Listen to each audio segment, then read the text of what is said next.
அதிகப்படியான fibre, vitamins, minerals இருக்கிற ஒரு இட்லி ரெசிபி தான் அரிசி சேர்த்தாம.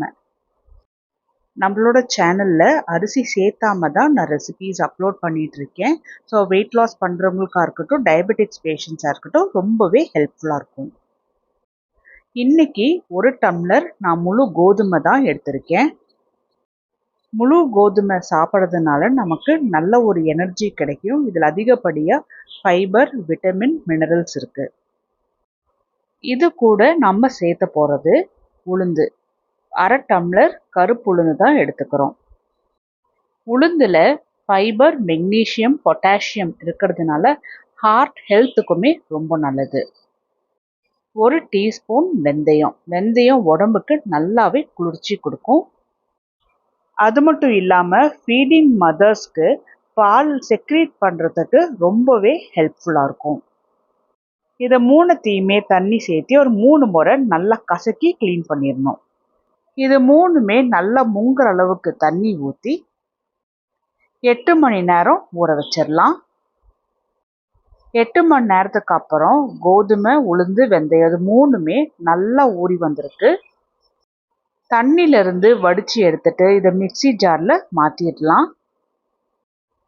தேவைப்படுற அளவுக்கு ஊற வச்ச தண்ணியே சேர்த்து நான் நல்லா அரைச்சி எடுத்துகிட்டு வந்துடுறேன். நான் கோதுமை ஜாஸ்தியாக ஊற வச்சிருக்கிறதுனால ஒரு 2 பேட்சாக அரைச்சி எடுத்துகிட்டு வந்துக்கிறேன். கோதுமையில் சப்பாத்தி மட்டும் போடாமல் இது போல் இட்லி செஞ்சு சாப்பிட்டோம் அப்படின்னா ரொம்பவே ஹெல்த்தியாக இருக்கும். இதில் தேவையான அளவுக்கு உப்பு போட்டு கையை வச்சு நல்லா கலந்துட்டுக்குங்க. அப்போது சீக்கிரமாகவே ஃபெர்மெண்ட் ஆகிட்டு வரும். மாவு நல்லா கலந்துட்டாச்சு. இந்த மாவை 8 மணி நேரம் ஊற வச்சிடலாம். ஸோ அடுத்த நாள் காலையில் நம்ம இட்லி போடுறோம் அப்படின்னா நைட்டே ரெடி பண்ணி வச்சிடணும். அடுத்த நாள் காலையில் மாவு நல்லா சூப்பராக புளிச்சு வந்திருக்கு. இவ பாருங்கள் எந்த அளவுக்கு நல்லா புளிச்சு வந்திருக்குன்னு. இது போல் புளிச்சு வரும்போது இட்லி நல்லா சாஃப்டாக புசு புசுன்னு வரும்.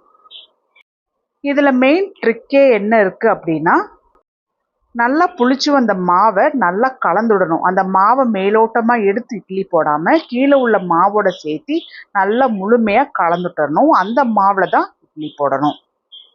தேவைப்பட்டுச்சுன்னா தண்ணி சேர்த்திக்கலாம். இட்லி குழிக்குள்ளெல்லாம் எண்ணெய் கொஞ்சமாக தடவி விட்டுடலாம். டீமோல்ட் பண்ணுறதுக்கு ஈஸியாக இருக்கும். ஒவ்வொரு குழிக்குழியுமே இது போல் மாவு ஊற்றிடலாம். இட்லி பாத்திரத்தில் தண்ணி நல்லா கொதிச்சதுக்கு அப்புறமா தான் இட்லி வைக்கணும். எந்த இட்லி நம்ம செய்கிறதா இருந்தாலுமே இந்த ப்ரொசீஜரை ஃபாலோ பண்ணுங்கள். 15 நிமிஷம் ஆனில் வச்சு வேக வச்சுட்டு ஒரு 20 நிமிஷமாவது சிம்மில் வச்சுருங்க. அப்போ தான் நல்லா வெந்து வரும்.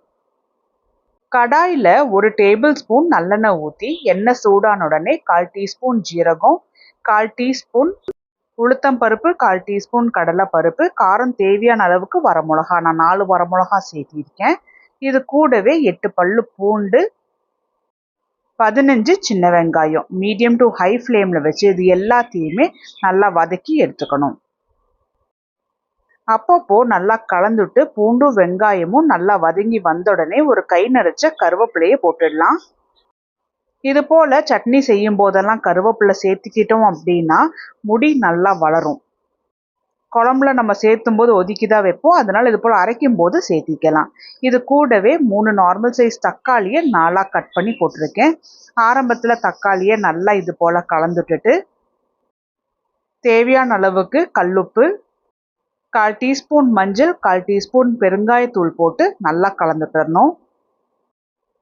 தக்காளியை கொஞ்சமாக கலந்துட்டுட்டு வேகிறதுக்கு விட்டுறணும். அப்போ தான் தக்காளி நல்லா மசிஞ்சது போல் வரும். ஒரு 10 நிமிஷம் டிஸ்டர்ப் பண்ணாமல் விட்டோம் அப்படின்னாவே தக்காளி நல்லா வெந்து வந்திருக்கும். இதை ஒரு முறை நல்லா கலந்துட்டுட்டு சின்னதாக ஒரு துண்டு புளியை சேர்த்து நல்லா கலந்துட்டுக்கலாம். இது சட்னிக்கு லைட்டாக ஒரு புளிப்பு தன்மையை கொடுக்கும். ஃப்ளேமை ஆஃப் பண்ணிவிட்டு நல்லா முழுமையாக ஆற வச்சுட்டு மிக்ஸி ஜாருக்கு ட்ரான்ஸ்ஃபர் பண்ணிடலாம். இதில் கொஞ்சமாக தண்ணி சேர்த்து அரைச்சிட்டு வந்தால் போதும். நிறையா தண்ணி சேர்த்தணும் அப்படின்னா சட்னி ரொம்ப தண்ணி போல் ஆகிடும். உங்களுக்கு எந்த அளவுக்கு பதத்தில் பிடிக்குமோ அந்த அளவுக்கு நீங்கள் தண்ணி சேர்த்திக்கலாம். நான் கொஞ்சமாக தண்ணி சேர்த்தி நல்லா கெட்டியாக அரைச்சி எடுத்துகிட்டு வந்திருக்கேன். இட்லியும் நல்லா வெந்து வந்திருக்கு. அரிசி சேர்க்காமலே நல்லா சாஃப்டான இட்லி ரெடி பண்ணியாச்சு.